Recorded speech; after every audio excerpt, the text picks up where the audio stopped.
What is 9 Inch Nails in the metric system? Anyone smart enough to figure that out? I have no idea. I have no clue. I wonder if they translate it for other countries. You know what? I bet not. I'm looking it up. Well, because, in Pulp Fiction, there's the whole thing, what they call a quarter pounder in Holland, and he gets in the whole Grand Royale with cheese thing. Yeah. Sure. So why not? 9 Inch Nails is basically the McDonald's of goth, right? Centimeters is 22.86. 22.86 centimeter nails. Rounded up, it's 23. 23 centimeter nails. Yeah. I'm going to get that tattooed. No, you won't. You're fucking right. I'm not going to get that. Shenanigans. 9 Inch Nails has been nominated for 13 Grammy Awards, and they've won 2 of those Grammy Awards, both times for Best Metal Performance. This is a metal band, in case anyone... I was going to say, are they a metal band? Yeah. This doesn't even make sense. I guess Dude, now you're smarter than the Grammys. I'm just saying that's not new. That's nothing new there whatsoever. So not only are you saying that you're smarter than the Grammys, you're saying you've been smarter than the Grammys, and everyone should take that for granted. That's pretty much exactly correct, yes. They are not a heavy metal band. They're a new wave band that went wrong. I don't know. A heavy new wave band? This is something that I absolutely adore. It is so precious about 9 Inch Nails.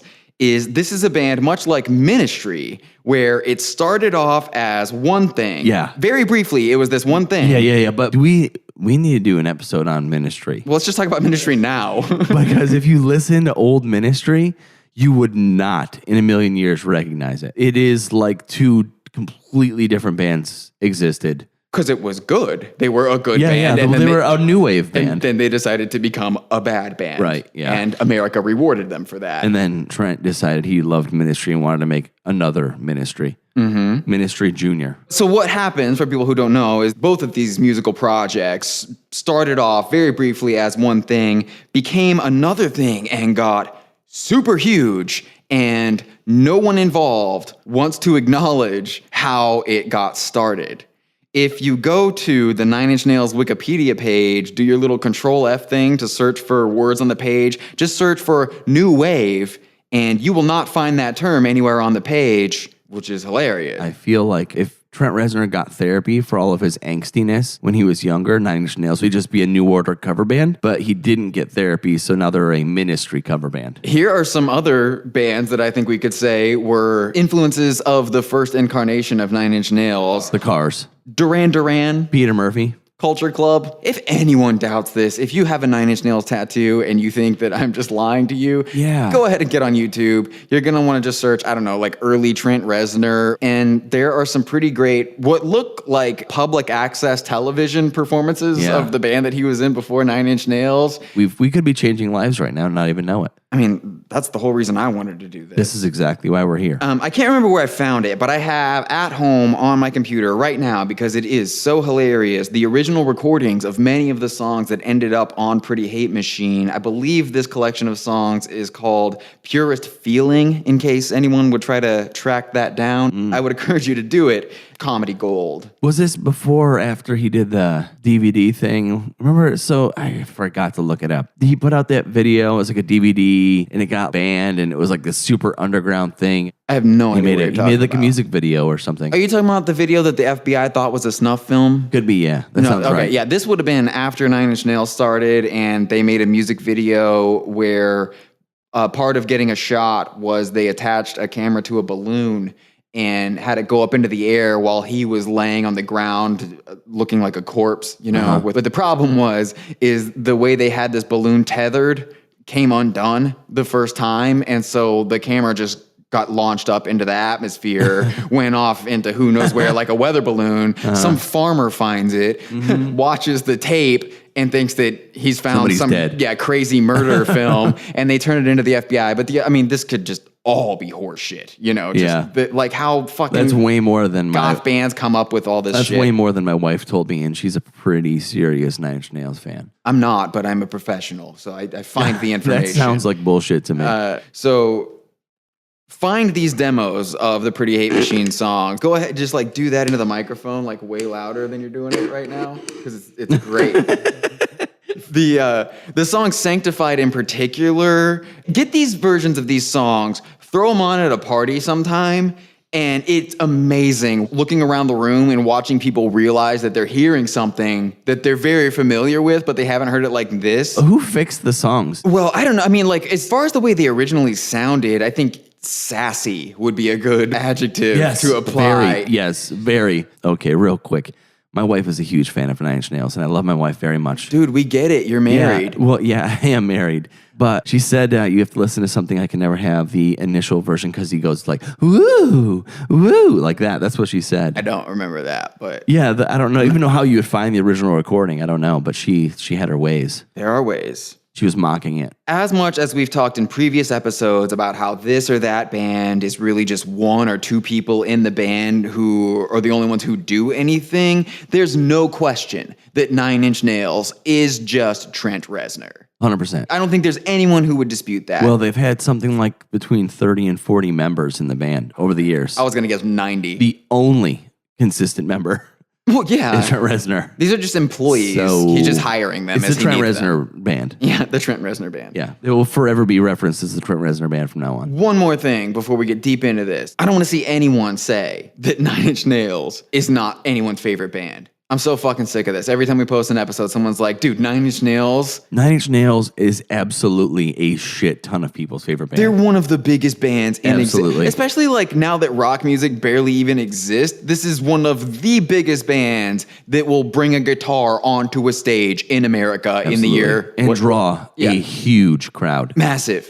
Dude, they play arenas. This is the world we live in. This is a huge rock band. Every band that we've talked about is someone's favorite band. Fuck yes. Here's how I know that's true. The other day, I was talking to my girlfriend, and someone brought up the band UB40, and I said, UB40 isn't anyone's favorite band. And my girlfriend was like, I guarantee you UB40 is someone's favorite band. Yeah, you sent me that fucking picture. I said, okay, I'm going to go on Google and search UB40 tattoos. And there were only 2 of them, but there are at least 2 people on this planet who have UB40 tattoos on their body. The one you sent me was huge. Massive. It wasn't just a little bullshit tattoo, it was a full arm piece. Person's entire arm. Yeah. UB40. Huge. So, yeah, every band is someone's favorite band. Shut the fuck up. Stop it. That's a great song, Stop dude. it. So good. Okay, so I don't know what caused Trent Reznor to move away from this whole feathered hair and scarves hanging from his guitar neck vibe. You think so? You think it was drugs? I don't know, maybe. But he went from new wave to full-on PVC goth, and he got a gig opening up for Skinny Puppy.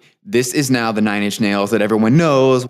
And everyone who's ever told you that Nine Inch Nails is just a Skinny Puppy ripoff, 100% correct. You think so? Trent Reznor's gone on record and stated that Down in It, the first Nine Inch Nails single, is a ripoff of Dig It by Skinny Puppy. I think Trent's probably right. I think this might be a ripoff of Skinny Puppy. It is an exact ripoff of Skinny Puppy. However, okay, so I saw them at Riot Fest last summer. It was Ministry and then New Order and then Nine Inch Nails headline. Oh, so just how you get to this?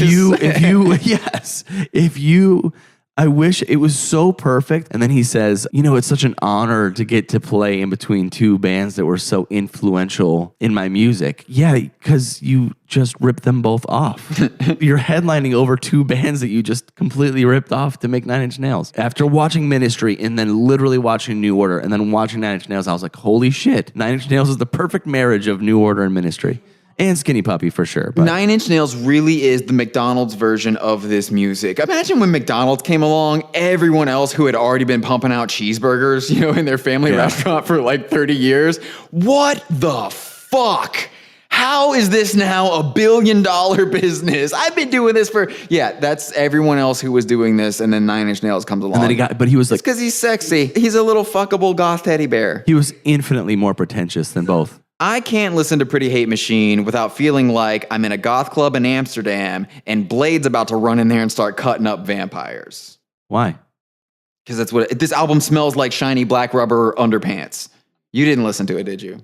Yeah, of course I listened to it when I was 16. No, like but to do this episode. Oh, I'm sorry. Yeah, I listened to it when I was 17. Oh man, this podcast might be going on another break, folks. Pretty Hate Machine is the favorite album of the guy you work with who says, y'all should go out and get drinks sometime. You show up. It's a goth club. He's wearing a velvet cape. A velvet cape. Yeah, carrying a cane with a glass orb on the handle and those fucking contact lenses that make your eyes look neon green. This is who I really am, Mark. I wanted you to see who I really am. some really interesting behavior from people. It justified a lot of people's internal angst. Oh, it's so angsty.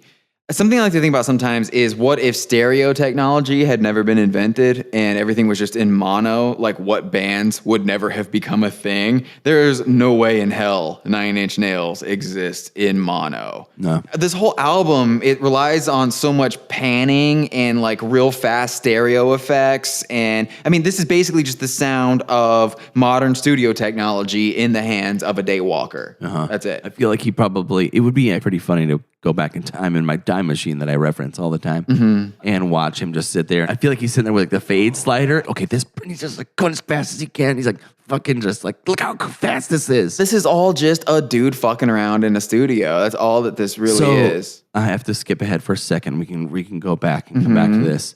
But have you ever heard them talk about him making the soundtrack to The Social Network? Yes. Where he said, I couldn't believe, first of all, that it won any awards.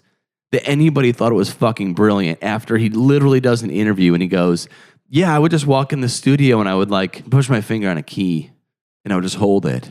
And then whoever, I think it's Atticus, whoever the dude's name, whatever the dude's in the studio was like, dude, that was great. Let's just do that. And that's the whole fucking soundtrack. I'm so mad right now. Well, it comes back to that whole thing of he's just a studio guy doing dumb shit. Yeah. That's not complicated or really that interesting, but people just fawn all over it because it's Trent Reznor. Sitting there seriously going, yeah, fuck this left and right and so fast is not really that cool, dude. But people think it is cool because he did it. I've also heard stories about him recording guitar parts faster and higher up the neck than he wants it to sound to tape and then slowing the tape down. So when it's slower, it sounds heavier. It's like slow motion, you know? Or, just record the fucking guitar. Yeah, or you could But you tell people those stories and they're like, oh my God, Trent Reznor is so smart. Yeah, exactly. That's exactly right. Music wouldn't even exist without Trent. All the while he's literally just sitting in a studio going, dee, dee. And people are like, oh, brilliant, it's fucking brilliant. Fucking give this guy every award. This is the greatest band of all time. He's probably the greatest producer ever. I have so much more to talk about. Here's something that's pretty funny. One of the 6 producers on Pretty Hate Machine worked as an engineer on the first Ministry album. Weird. He was also an engineer on, just throw a guess out, New Order. New Order's first album. You can't make that up. You couldn't make that up if you tried. Nobody would believe you. Fucking look it up. Nobody does believe you. Look it up. I looked it up. Some fan of Nine Inch Nails right now is like, this guy's a fucking liar. You're a fucking liar. Fuck this podcast. You're a fucking liar. So yeah, the musical pedigree of this album is pretty clear to trace. Also, this producer who worked on all these albums, his name is Flood. Like what happens when a river overflows? One word, flood. Yeah. Fucking goth people. Seriously. Anyway, the New York Times basically called Pretty Hate Machine a parody of Depeche Mode, Soft Cell, and New Order. Which is true. Burn. Mm-hmm. 3rd degree burn. But it's very true. Laser accuracy. Nine Inch Nails fans need to grasp something. If you shit on people for listening to bands like Sunny Day Real Estate or Jimmy Eat World or more bands that are in that straight up emo genre, you have to realize that just because somebody sits in a fucking room and rips off other bands with a keyboard and screams awkwardly and obnoxiously because he can't sing at all, just like a lot of people's favorite emo bands are really whiny. That's exactly what Trent is a whiny little guy with a keyboard. They're an emo band.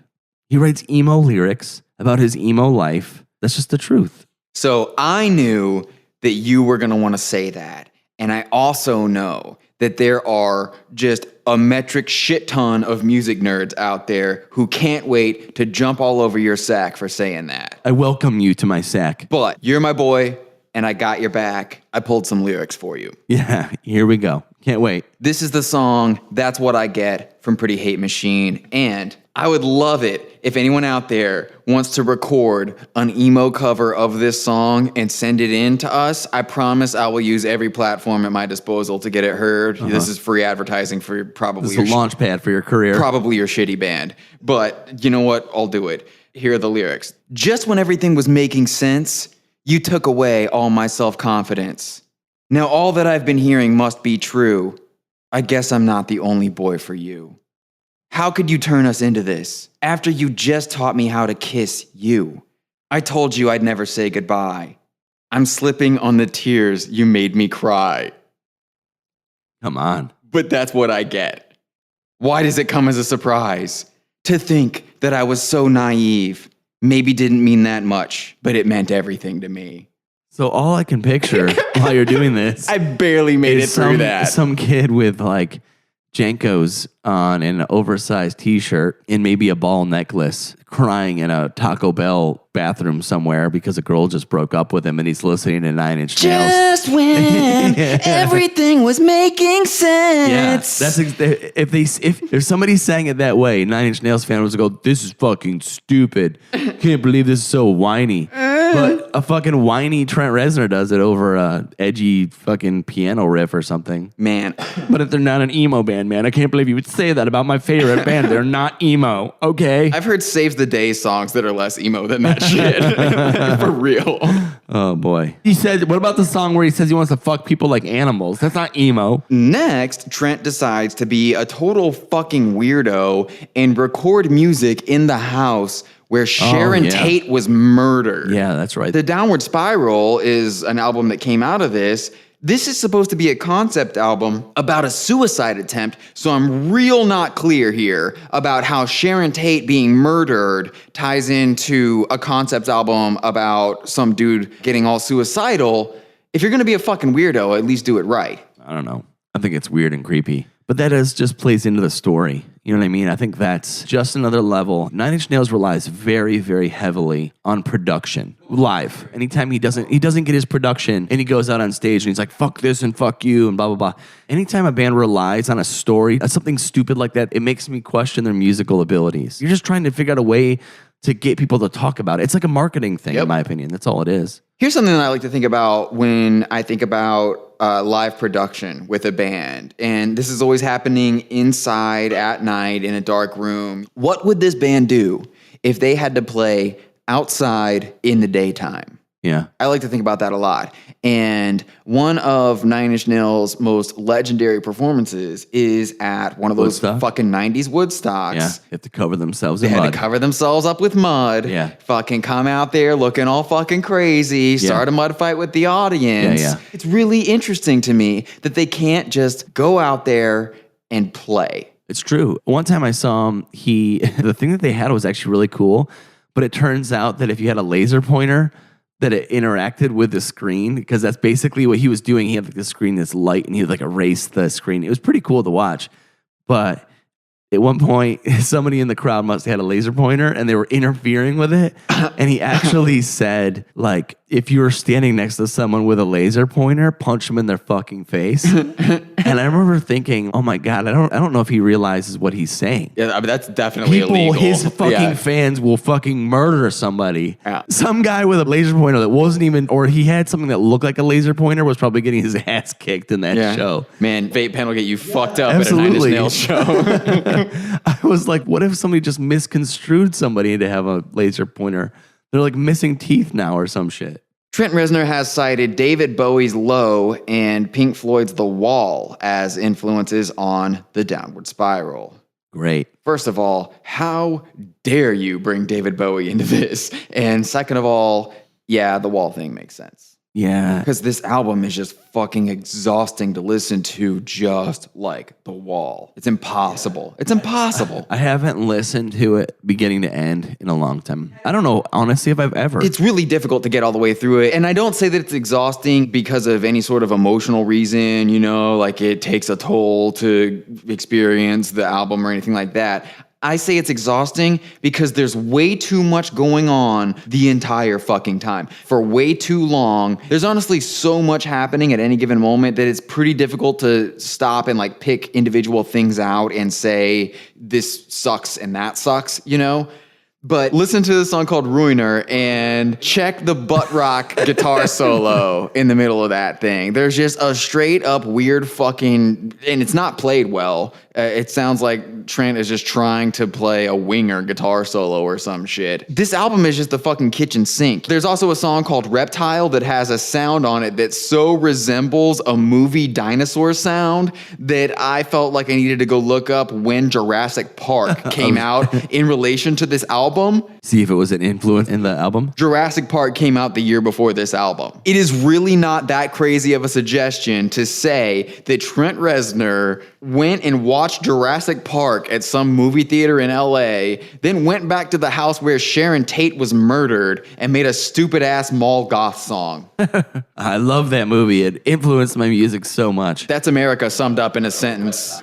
And you're all gonna sit there and go, "Oh yeah, it's so fucking good, so fucking good." I'm gonna pan it to the left and right really fucking Yeah, fast. pan it. This album sounds like Peter Gabriel's teenage son got mad at him, locked him out of the studio, and made an album with all Peter's equipment. Yeah, he never grew up. This is a great approach to music if your audience is a bunch of teenagers who probably haven't heard that much music. So you just throw all these sounds at them at once. Plus all the lyrics they can pick out are about how, nobody can tell you what to do. Nobody can control you. You're the one who gets to be in control of yourself and everything. Of course this blows up in the angst economy of the 90s. Absolutely fit perfectly into the time period. It'd be pretty hard to fuck this up. Yeah, very hard. You could probably just say the lyrics that he was saying and put it over any music and it would have done all right. Like emo? Like an emo band. With or without reptile sounds. I would love for someone to explain to me the difference between Closer by Nine Inch Nails and the song Sex and Candy by Marcy Playground. What's the difference? I can't tell you. Why is one band still playing arenas? Somebody email us and tell us the difference. Don't email me. Please stop telling people to email us. I don't give a fuck. I love the emails. I'm not reading a single one of these emails. I read all the emails, include the one that just said "fuck you." That one was That's good. all it said. Be brief. All right, if you're going to email us, be brief. We got an email while we were recording this, actually. Stop looking at your phone. I did. My notes are on my phone. You're looking at your phone. Because my notes are on here. My notes are on here too. A little notification popped I'm in up. airplane mode. This podcast is going on a break after this episode. No airplane mode here, man. I'm wild. Why is Nine Inch Nails playing arenas and Marcy Playground is a fucking punchline of music? I don't know. These songs are the fucking same thing. Yeah. A huge single about sex, and then relatively speaking, almost no one knows any other songs. So we can add Closer to the list of all-time most popular songs where 99% of the people who like that song think it's about something that it's not about. Right up there with that one Rage Against the Machine song where he says, "fuck you, I won't do what you tell me," which is sung oftentimes by bros, every bro in a bar that I've ever gone to and it comes on. The whole idea is lost. Also, there's that other Rage Against the Machine song that everyone thinks is about being like anti-establishment and everything, but then they put it out on a major fucking record label. Yeah. Of course, people think that Closer is about fucking. It's not. What's it about? Just guess. I want you to guess what it is. It's not about fucking. It's a song about hating who you are and becoming fixated on another person because you think they're the solution to your problems. And you want to fuck them like an animal. Well, yeah, because you think that's going to make everything better. But it's not. But idiots think it's just a song about sex. Yeah, my God, if that shit comes out on the freaking bar. I'm pretty sure I've heard the music track of this song played at hockey games. This song is so colossally misunderstood that Mr. Pretentiousness himself, Father John Misty, covers it, and before he plays it, he tells everyone it's his favorite love song. Like, here's my favorite love song, and then he plays it, and I'm sure that he thinks it's just a song about getting down and dirty and fucking all raw and everything. I wonder if Trent ever gets pissed about that kind of stuff. No, I think he's probably a well-adjusted person, and he probably just handles it. You think so? No. I don't think he. You think he gets pissed? I don't think this is a person who needs an excuse to get pissed. That's true. I think If you search Trent Reznor, there's a lot of articles that are like top 10 times that Trent got pissed about something. And I'm not even kidding. These are all the times that Trent Reznor got angry about something. What a thing to be known for. Yeah. What's crazy is how many releases this band does actually They have have. a shit ton. They have albums upon albums Yes. that anyone who hasn't drank the Kool-Aid has no clue Yes. about. There was a lot of stuff that I didn't know existed before with Teeth. I didn't know that he put out so much stuff. There's a lot. Well, he actually came up with this thing that's pretty genius way to turn his fans into obsessive little consumers, which is calling every release a halo. Do you know about this? A little bit. So every release has like Halo 3 or Halo 5 on it, you know, because it's a disc, it's a CD, so they call it a Halo because, you know, fucking goth people.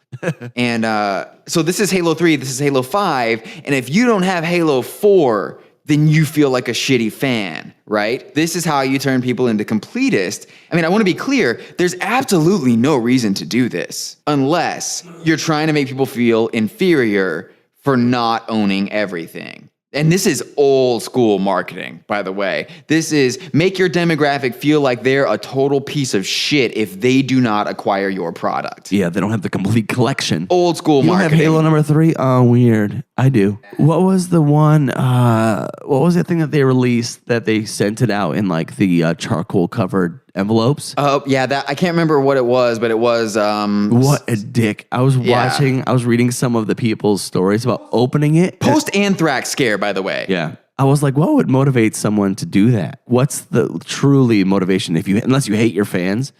Because they paid whatever. I'm pretty sure it was expensive to get an envelope that you got. And when you open the envelope, it was like covered in like graphite or soot or something like that. And then when you took the pictures out or the lyric sheet, you're going to get that shit all over the lyric sheet, or I think it was a lyric sheet and maybe a unique picture. You're going to stain it. Yeah. You are literally getting this. Here's this super collectible thing with the dirt that's going to ruin it forever. Right. And now your fingerprints are going to be all over it because we decided to send you dirt in the mail. That is such a dick thing to do. Man. I mean, I honestly stopped paying attention to this band after they put out Downward Spiral because I listened to that album. I remember the video for that song, The Perfect Drug. Do you remember the music video for that? Yeah. Where it's like riding a statue or something. It reminded me of like a Dracula movie or something. Like a wind tunnel machine blowing at him or some shit like that. That song was massive, and even Trent Reznor doesn't like that song, so I feel pretty justified in tuning out. Okay, so I feel like it's a strange thing when you write songs about things that are maybe you're not proud of, or you're writing these songs because you have this extreme feeling towards something like, say, heroin. You write a song about it, not expecting it to become one of the biggest songs you've ever done, because it was a way for you to get this off of your chest or something. And it turns out you have to go out every night after night and sing it every night to people going, "You are the perfect drug." You're like, oh shit. It's such a weird song too, because I know why people like it is because of the sample that starts it off, like the it sounds like violins being plucked, like dun dun dun dun dun dun dun. That's what everyone likes, and then the rest of it is just how much longer will you? Are the perfect drug. There's like a 3-minute drum solo, which isn't even a drum solo. It's just like a boom boom. It's like Prodigy drum solo or something. I am aware that they put out a double album called The Fragile. Yeah. Cardinal fucking your favorite band sucks sin. Almost every band we've ever covered has done a double album. But I will say, of all the bands who shouldn't be putting out double albums, which again is every single fucking band, 9 Inch Nails has got to be like real close to the top of the list of bands who should not put out a double album, right? Yeah, because also they just put out so many. Who in their right mind would want to sit down and listen to this for over an hour and a half? You should go on a government watch list as soon as you buy a double 9 Inch Nails album. You should go on a government watch list. Trent has even said that he probably should have released it as 2 separate albums, which again has always been the official policy of this fucking podcast. And always will be. If you're in a band and you're thinking of making a double album, stop everything you're doing, pick 10 good songs, put those out as an album, and then just wait and release that other shit later. You could release 2 albums in a year. You could totally do that. But also don't, because you're going to get old and you're going to start sucking at this. Yeah. And you're going to wish that you had fucking paced yourself and spread out when you had talent. Yeah, instead of blowing your wad all at once. Just keep writing shit in secret and put it in a vault like Prince did. Release it slowly over time. I did read a quote, which the newest music at the time of this recording, I forget what it's called. Hesitation marks? Is that what it's called? Who fucking cares? Yeah, that sounds right. A fucking adjective and a noun. Yeah, that's it. It sounds like kids' music to me. And then I read a little article where his kids are older now and they're starting to understand. And his wife will play him some songs and he's like, "Oh, I said fucking that song." Yeah. And I'm like, oh God, the world is coming full circle. That now he's aware of the music that he made. And his kids are going to listen to, "I'm going to fuck you like an animal someday." And he's going to have to explain to them. Has anyone else noticed that Trent Reznor is jacked now? Yeah, he's huge. Are you scared of him? He's got a big arm. No, I'm not. He's got a big arm? Is that what you just said? Yeah, because he's got a big arm.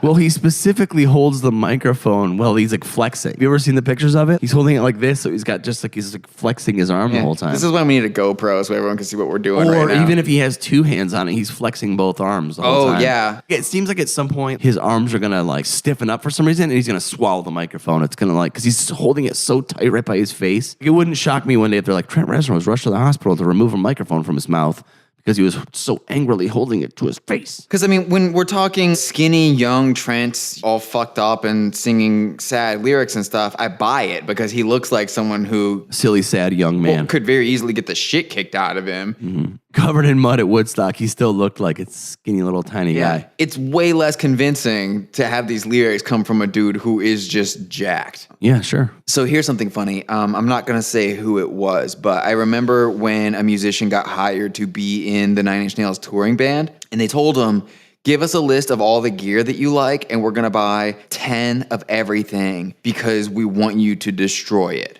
as much as possible. No joke. And this is a person who's like, I don't want to destroy awesome gear. Yeah. That is part of it. Like, you literally can't be in the band if you're not going to destroy your gear. It's part of the fucking job. Which is so annoying. There's something very wrong there. Especially, I mean, I would just imagine that guy being like, can I at least keep... Can I keep 3 of them? Yeah, exactly. Can I keep a couple of them? Can I trash 7 and keep 3? Right. I guess I'll break this $1,000 guitar. Oh my God. If your favorite band is Nine Inch Nails. Favorite band sucks.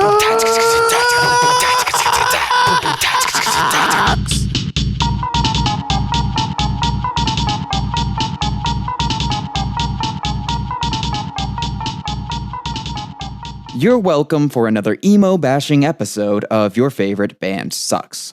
Share this episode of the podcast with as many people as you can. Okay, I think we can all agree that Mark and I, at the very least, need another vacation from each other, so we're taking a fucking break. I don't know when we'll be back, but I'm sure it'll be a lot sooner the more new listeners we get, so keep turning people on to Your Favorite Band Sucks, and don't forget to go fuck yourself.